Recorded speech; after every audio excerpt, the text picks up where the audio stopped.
রুবেল, শুভ সকাল। উত্তেজনা কেমন দেখছেন সিরাজগঞ্জে, আর আগ্রহ কেমন বিশ্বকাপ ঘিরে, জানাবেন আমাদের। দর্শকদের টেলিভিশনের পর্দায় যখন বিশ্বকাপের সেই ব্রাজিলের খেলাটির উন্মোচনা হচ্ছে, তখন কিন্তু আসলে মানুষের আনন্দে কিন্তু আর উল্লাসিত। কারণ এখন যখন 3-0 গোলে এগিয়েছে ব্রাজিল, তখন কিন্তু সেই আনন্দের সাথে সিরাজগঞ্জের বেলকুচি উপজেলার শ্যামকিশোর সরকারি মডেল উচ্চ বিদ্যালয়ে কিন্তু চলছে অ্যালামনাই অ্যাসোসিয়েশনের সেই বৃক্ষরোপণ কর্মসূচি। সকাল থেকে কিন্তু আসলে এই বিদ্যালয়ের অ্যালামনাই অ্যাসোসিয়েশনের যারা রয়েছেন তারা কিন্তু সেই বৃক্ষরোপণ কর্মসূচি শুরু করেছেন। একসাথে ব্রাজিলের যে খেলাটি হচ্ছে সেটা নিয়ে হচ্ছে দুটি আনন্দ কিন্তু তাদের একসাথে আছে। দিনব্যাপী সেই পুরাতন বন্ধুদের সাথে তারা আড্ডা করবেন এবং নানা কর্মসূচি পালন করবেন। সেই সাথে আজকে সকাল থেকে খেলার আনন্দ কিন্তু অনেকটাই মাতিয়ে তুলেছেন। এই যে দীর্ঘ সময় পর একদম বন্ধুদের সাথে আজকে এই যে বৃক্ষরোপণ কর্মসূচি করছেন, দিনব্যাপী আয়োজন আছে অনুষ্ঠানে, কেমন লাগছে আপনাদের? খুবই আনন্দ লাগতেছে আমার বয়সে দেখো একটাও নাই, সবাই ছোট জুনিয়র। আমার খুবই আনন্দ লাগতেছে আজকে বৃক্ষরোপণ কর্মসূচিতে এই বৃক্ষ দিয়ে পুরো বেলকুচি আপনি ঘিরতে চান, এটি কেন করতে যাচ্ছেন? এটাতে আমাদের জাতীয় দায়িত্ব এবং কর্তব্য। বৃক্ষরোপণটা আমাদের নৈতিক দায়িত্ব, তারই অংশ হিসাবে আজকে বেলকুচি শ্যামকিশোর পাইলট স্কুল উচ্চ বিদ্যালয়ে আজকে আমাদের অ্যালামনাই যে অনুষ্ঠান হচ্ছে, সেই অনুষ্ঠানে যারা অংশগ্রহণ করছে, আমার মতো আরও ছোটরা এবং বড়রা যারা আছেন, সবাইকে আমার পক্ষ থেকে এবং বৃক্ষরোপণ অভিযান পক্ষ থেকে ধন্যবাদ জানাচ্ছি। ধন্যবাদ আপনাকেও। রয়েছেন আসলে অনেক অতিথিরা রয়েছেন এবং বিশেষ করে এই বিদ্যালয়ের প্রাক্তন ছাত্ররা রয়েছেন রংপুর জেলা দায়রা জজ যিনি রয়েছেন, তার সাথে কথা বলতে চেষ্টা করছি। এই দীর্ঘ সময় পর স্কুলে এসেছেন, আজকে বন্ধুদের সাথে বৃক্ষরোপণ করছেন, কেমন লাগছে? আলহামদুলিল্লাহ, খুব ভালো লাগতেছে। সবচেয়ে মজার কথা যে আমার স্কুল, এখানে আমার ব্যাচমেট এবং বড় ভাইদের সাথে দেখা হলো। আমার খুব ভালো লাগতেছে, অনেকদিন পরে দেখা হলো সবার সাথে। একদিকে বিশ্বকাপের মাঠ কাঁপিয়ে তুলেছে আজকে ব্রাজিল, 3-0 গোলে এগিয়ে আছে এখন পর্যন্ত। একই সাথে আপনাদের এই প্রোগ্রামটি, দুটি প্রোগ্রাম একসাথে হচ্ছে, কেমন লাগছে? ব্রাজিলের খেলা মানে দর্শনীয়, সারা বিশ্ব একাগ্র চিত্তে এটাকে উপভোগ করে।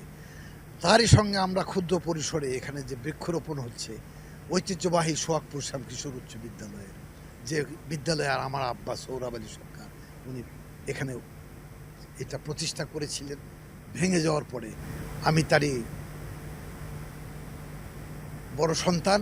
আমি আজকে গাছ, আমার পাশে আছে মহাসচিব, সাধারণ সম্পাদক মোস্তাফিজুর রহমান, প্রিন্সিপাল। খুবই ভালো লাগছে এবং আনন্দ এবং উপভোগ করছি।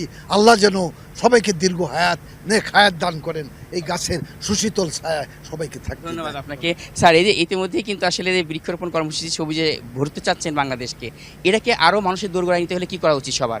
এটা আসলে সচেতনতা বৃদ্ধি করা দরকার। আমাদের যে শিক্ষা প্রতিষ্ঠানগুলো আছে, শিক্ষা প্রতিষ্ঠানগুলোতে এটা প্রচার চালানো দরকার এবং শিক্ষার্থীর মাঝে গাছ বৃক্ষরোপণ করার আরও বৃদ্ধি করা দরকার এবং তাদেরকে সচেতন করা দরকার। এই জন্যই আমরা সোহাগপুর সরকারি শ্যামকিশোর পাইলট উচ্চ বিদ্যালয়ের অ্যালামনাই অ্যাসোসিয়েশন আজকে এই বৃক্ষরোপণ কর্মসূচি দিয়ে আমাদের দিনের কর্মসূচি শুরু করছি।